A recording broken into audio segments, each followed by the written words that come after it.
Yang kedua, segala yang datang dari Allah itu tidak mungkin buruk.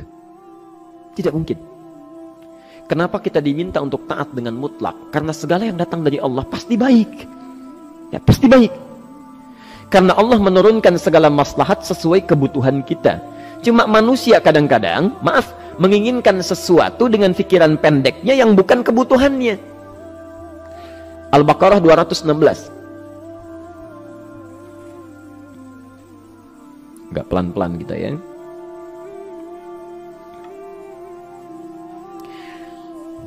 Bapak Ibu kalau diminta milih, pilih motor, pilih mobil. Apa? Pilih motor, pilih mobil. Kalau sebagai manusia biasa pilih motor, keterlaluan itu. Umumnya akan memilih mobil. Akan memilih mobil umumnya. Tapi kadang-kadang kita menginginkan sesuatu yang tinggi, menurut Allah itu bukan kebutuhan kamu. Kebutuhan kamu itu motor. Ya. Keperluan kamu motor. Kalau kamu punya mobil, sulit nantinya. Gangnya sempit, mesti bikin garasi, anggaran bertambah, dipikirin juga. Capek. Sudah, motor saja, terbebas dari banyak kemacetan. Mampu diurai, tidak banyak difikirkan. Pelan-pelan. Turun ayat, Kutiba alaikumul qitalu wa huwa kurhul lakum. Ya. Diwajibkan atas kalian berperang. Dulu orang diminta jihad gelisah, ya. Gelisah. Nah, kalau ada perintah Allah yang melahirkan kegelisahan, ini maknanya. Ya. Tidak harus dalam konteks jihad yang fisik, ya. Jihad, melawan hawa nafsu kita. Jihad melawan pikiran kita. Jihad melawan prasangka buruk kita. Kadang-kadang ada keinginan kita yang kita inginkan menurut Allah itu belum baik untuk kita. Nah, sifat manusia ketika diberikan oleh Allah keputusan yang terbaik, kadang-kadang ada sifat dalam hatinya gejolak, belum bisa menerima. Ya. Ada gejolak di hatinya. Dalam keadaan demikian kata Quran, Kutiba alaikumul qital. Kalau Anda merasakan sesuatu sedang ada gejolak di jiwa, sulit menerima ketetapan Allah, maka perangi perasaan-perasaan buruk itu. Wa huwa kurhul lakum, walaupun itu sulit. Walaupun itu sulit. Jangan berprasangka buruk dulu pada Allah. Ayat yang indahnya, perhatikan kalimatnya. Asa an takrahu syai'an fahuwa khairul lakum.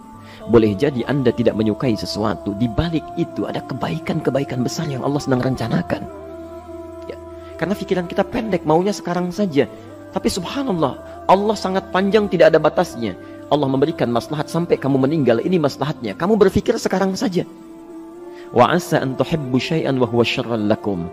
Sedangkan boleh jadi di balik yang kita sukai ada keburukan yang sedang menunggu kita di depan ini, kamu tidak tahu.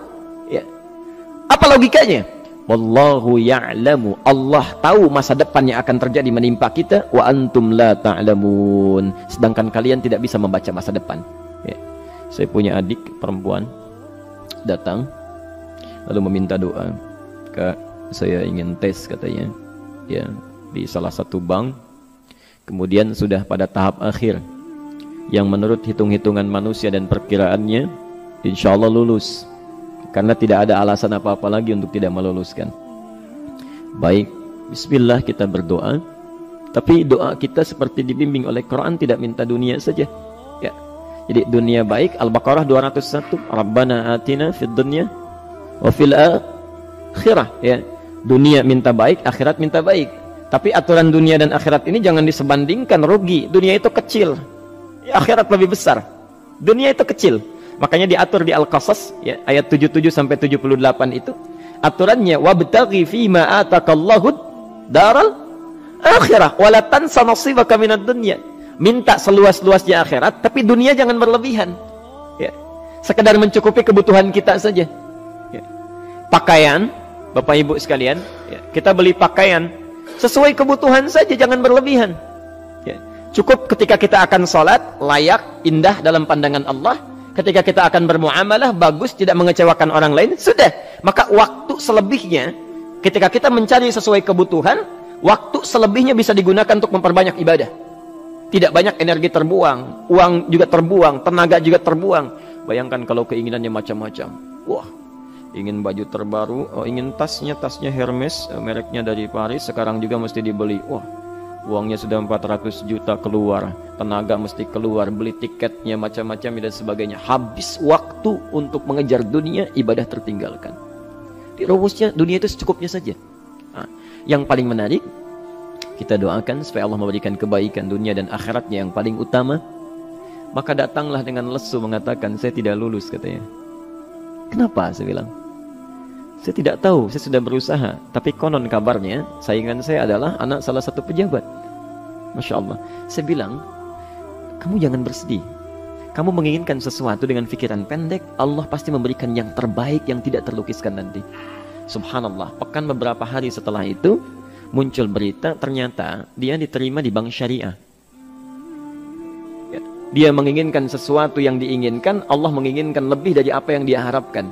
Dikasih bank syariah, di situ terjaga, meningkat keagamaannya, terjaga hijabnya, segalanya, dan disitulah kemudian diarahkan untuk menemukan jodohnya. Masya Allah.